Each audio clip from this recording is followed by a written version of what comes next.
नमस्कार, आप सभी का स्वागत है आपके अपने चैनल में। और आज मैं इस वीडियो में तुलसी दिवस हम किस तरह से मनाते हैं और तुलसी दिवस मनाने के लिए हमें क्या-क्या करना होता है और नियम क्या-क्या पालन करना होता है, संपूर्ण जानकारी आपको इस वीडियो में देने जा रही हूँ। तो इस वीडियो को एंड तक अवश्य ही देखिएगा। तो चलिए शुरू करते हैं। सबसे पहले तो आप सभी को तुलसी दिवस की बहुत-बहुत शुभकामनाएँ फ्रेंड्स। आज 25 दिसंबर यानी कि तुलसी दिवस है और इस दिन हमें सुबह-सुबह स्नान आदि करके घर के साफ-सफाई करने के बाद जहाँ पर भी आपने तुलसी महारानी को लगाया है यानी कि तुलसी की जो पौधा होता है उसे आपने जिस गमले में लगाया है उस गमले को भी अच्छे से साफ-सफाई कर लेनी होती है। जगह जहाँ पर आस-पास की जगह है उधर भी आपको साफ-सफाई करनी होती है। वैसे तो हम रोज़ाना तुलसी जी को दीपदान करते हैं, साफ-सफाई करते हैं, पूजन भी करते हैं। तो आज के दिन हम ख़ासकर अच्छे से साफ-सफाई कर लेते हैं। फिर इसके बाद हमें जहाँ पर हमने गमला रखा है उस जगह पर आसन बिछा लेंगे और इसके बाद हमें पूजा स्टार्ट करनी होती है। जब भी हम कोई देव वृक्ष की पूजन करते हैं उससे पहले हमें जल सींचना होता है। सबसे पहले हम तुलसी जी में जल सींचते हैं। फिर इसके बाद और आप सबको पता है सर्दियों का मौसम है, इसलिए जल सींचते हुए सर्दियों के मौसम में थोड़ा-सा ज़्यादा जल नहीं सींचना होता, थोड़ा-सा ही जल सींचना होता है। तो आप हो सके तो गुनगुना पानी लेकर भी जल सींच सकते हैं। जल सींचने के बाद हम तुलसी जी का पूजन करेंगे। यदि आपने लड्डू गोपाल जी का सेवा लिया हुआ है तो लड्डू गोपाल जी का आसन भी तुलसी जी के गमले में ही विराजमान कर सकते हैं। यदि आप लड्डू गोपाल जी का सेवा नहीं ले रहे हैं तो सिर्फ आप तुलसी जी के ही पूजन कर सकते हैं। और यदि आपके गमला बड़ा है तो आप तुलसी जी के गमले के अंदर ही विराजमान करा सकते हैं लड्डू गोपाल जी का। अब हम सबसे पहले धूप दीप जलाएंगे। सबसे पहले हम देसी घी का दीपक प्रज्वलित करेंगे। दीपक प्रज्वलित करने के बाद धूप दीप दिखाने के बाद अब हमें भाव रूप से स्नान कराना है। तो के बाद हमें तुलसी जी को स्नान भाव से छींटे जल के छींटे देने हैं। तो आप इस तरह से जल के छींटे दीजिएगा। अब हम वस्त्र के रूप में तुलसी जी को मूली अर्पित करेंगे, फिर लाल रंग की चुनरी उड़ाएंगे। यदि आपके पास लाल रंग की चुनरी नहीं है तो मूली अर्पित करने से भी हो जाएगा। हो सके तो आप लाल रंग की चुनरी जरूर उड़ाइएगा तुलसी जी को। इसके बाद हमें तुलसी जी को भी तिलक करना है। तुलसी जी के पत्तों में तने में लाल रंग से यानी कि रोली से तिलक करेंगे। इसके बाद हमें दिए में भी तिलक करना है, तुलसी जी के गमले में भी तिलक करना है।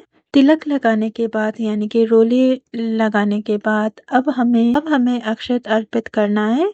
और सर्दियों के मौसम में तिल भी हम अर्पित कर सकते हैं तो साथ में हम तिल भी अर्पित करेंगे। दिए में भी हम थोड़ा सा तिल डाल देंगे। फिर इसके बाद हमें लाल रंग की चूड़ी अर्पित करनी है। और ये जो चूड़ी होती है वो आप भी पहन सकते हैं, आप भी यूज़ कर सकते हैं माँ के आशीर्वाद के रूप में। आप सुहाग का सामान भी अर्पित कर सकते हैं। हो सके तो चूड़ी और चुनरी ज़रूर अर्पित कीजिएगा। यहाँ पर मैं मेहंदी भी अर्पित कर रही हूँ और बिंदी भी अर्पित कर रही हूँ। इसके बाद हम फूल चढ़ा देंगे और जो भी फूल आपको मिल जाता है वो आप चढ़ा दीजिएगा। फिर इसके बाद हम भोग चढ़ाएंगे। भोग में आप चाहे तो ऋतु फल चढ़ा सकते हैं या फिर कोई मिठाई भी आप चढ़ा सकते हैं। और कोई भोग मिठाई आपने बनाई है तो वो आप चढ़ा सकते हैं, जैसे गुलगुले हुआ या फिर आपने तिल रेवड़ी का जो बना हुआ रेवड़ी होता है वो भी आपने बनाया है तो वो भी आप चढ़ा सकते हैं। और यदि आपने नहीं बनाया है तो आप गुड़, चीनी या मिश्री भी आप चढ़ा सकते हैं। यहाँ पर मैंने भोग अर्पित कर दिया है। मैंने गुलगुले बनाया है और रेवड़ी बनाई है तो रेवड़ी भी मैं यहाँ पर अर्पित कर रही हूँ। फिर उसके बाद दक्षिणा अर्पित कर रही हूँ। फिर इसके बाद हम जितने भी भोग प्रसाद चढ़ाने के बाद अब हमें परिक्रमा करनी होती है।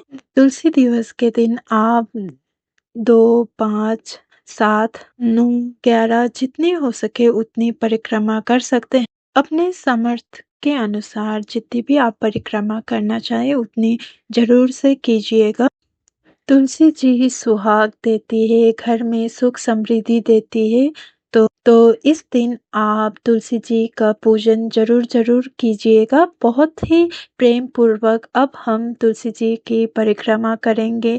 परिक्रमा करने के बाद अब हम तुलसी जी की आरती करेंगे। तो यहाँ पर आपको जो भी आरती आती है वो आरती आपको कर लेनी है, और जो भी आपको आरती आती है वो आपको आरती गाकर करनी होती है। और इस तरह से आरती हो जाने के बाद तुलसी जी के सामने हाथ जोड़कर जो भी पूजा में रही कमियों के लिए क्षमा याचना करेंगे, और अपने मनोकामना को पूर्ण करने के लिए तुलसी मैया से प्रार्थना करेंगे। तो इस तरह से आप भी तुलसी दिवस के दिन तुलसी पूजन ज़रूर से कर सकते हैं। बहुत ही आसान तरीके से आप कर सकते हैं। और यदि आपको सुबह के समय नहीं मिल पाता है, किसी कारणवश आपको कुछ काम आ गया है, तो आप शाम के समय भी इस पूजन को कर सकते हैं। लेकिन तुलसी दिवस के दिन आप तुलसी जी का पूजन ज़रूर कीजिएगा। फ्रेंड्स, तुलसी पूजन की यह सरल विधि आपको कैसी लगी, कमेंट कर ज़रूर बताना। अगर आपको ये वीडियो पसंद आई हो तो वीडियो को ज़रूर से लाइक कीजिएगा, चैनल को शेयर और सब्सक्राइब अवश्य ही कर दीजिएगा। तुलसी माँ आपके ऊपर कृपा बनाए रखे, आपके घर परिवार के ऊपर कृपा बनाए रखे, और इसी कामना के साथ फिर मिलेंगे किसी और वीडियो में। तब तक के लिए जय तुलसी मैया।